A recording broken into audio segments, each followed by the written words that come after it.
it's important to understand, like, what do you want to achieve as a business?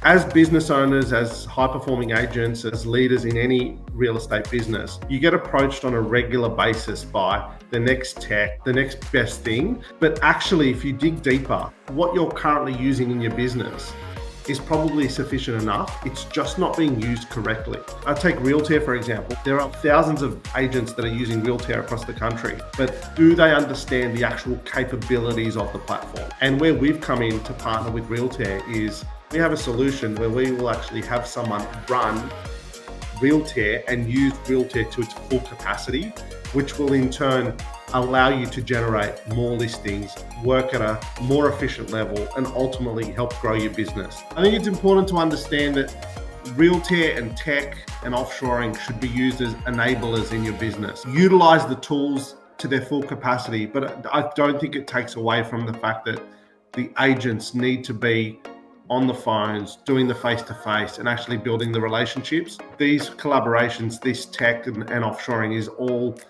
designed to actually give you back more time.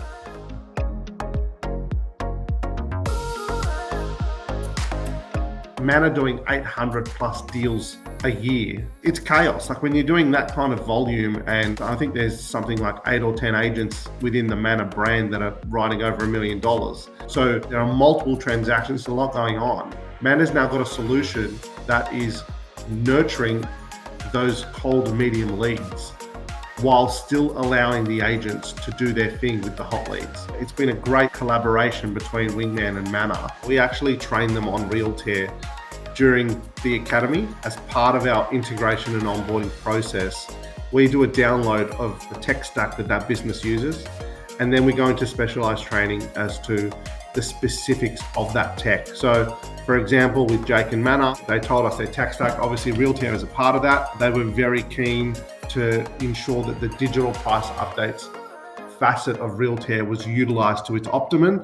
So we made sure that our integration and onboarding team really nailed that before the remote professionals started within Manor.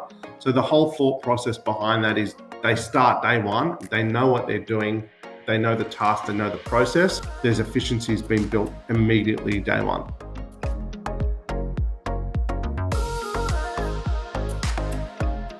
I'd be happy enough for someone to be sending me a report that had surrounding sales within 5-10 minutes from home. Some of the remote professionals would actually pick the comparables or the surrounding sales. Could you reckon they could use ChatGPT to work out which ones they should be including?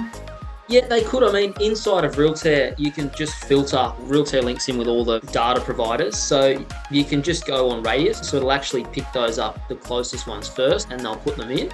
Price is not protected anymore. We used to be the gatekeepers of price as agents. And now you can go on realestate.com, type in your address and claim it, and it tells people what their property's worth.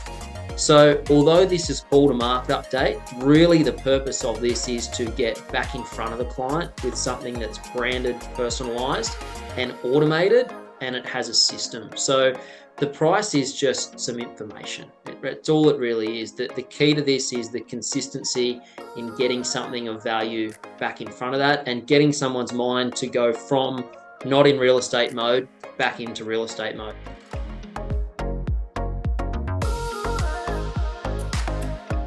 I challenged one of the agents, how long does it take to send? And he was whinging that it took too long. So I said, get your timer out on your phone and do it. But honestly, even if you're not the best at tech, 2 minutes at a max, because all they have to do is select some, now I don't say comparable sales, it's a market update. So it's not saying to this person, here's 3 or 4, this is what your place is worth. For an example, and this all comes in the communication through, if the property's worth $1 million, I'd be sending them everything from 800 to 1.2, because the idea of this document is you get back in front of them, it's branded, it's personalized, it's from your number, but it gives them a variety of properties that have been selling. Similar in terms of, if it's a house, obviously put houses in, or a unit, put units in, but you want them to get curious. Oh, if that sold for 800 and it's a 3-bedder, and that one sold for 1.2 and it's a 5-bedder with a pool, what's my place worth? And then they can reach out if they want to. So the way around that is it's a market update. That's why the terminology has changed from price update to market update, because it is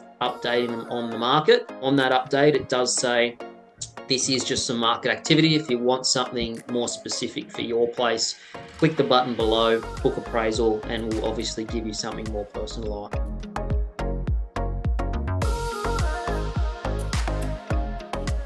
It's all about how do you get on the shopping list when they are actually ready to make that decision.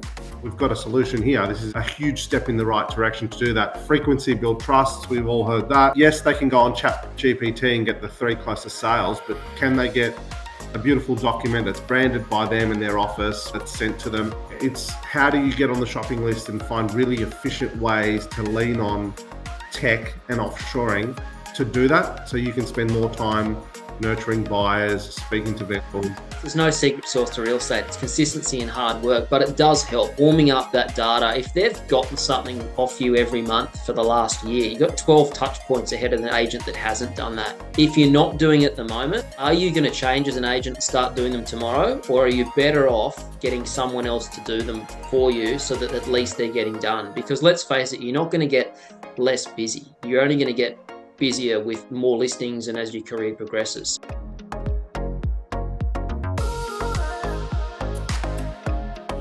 We know if prospecting is not consistent, we get our lumpy months. We got 1 month, we've got 5 listings, and then we sell them, and then we've been that busy selling them that we have nothing. We've been not prospecting, so we go back and we've got to start again. But just having it, leveling out that wave by having those updates going out every day to that database, it does 2 things. One, when you're calling and you're actually making those calls to those clients, there's now not ever a reason to want to call someone, because calling them to check in that they've got their market report, mentioning a few of the sales, it warms up the conversation. So it's not just the nurturing, it's actually getting more business quickly, because you have better level of conversation with these clients anyway. You're seen as expert there, you're layering the prospecting, they're getting these market updates from you every month. We even have people replying to the agent now, and they may not be answering the phone, but they're viewing the market update, because every time they're viewed, you get a notification, and they're also responding. So it's just being a little bit more savvy in the way that you're communicating with them.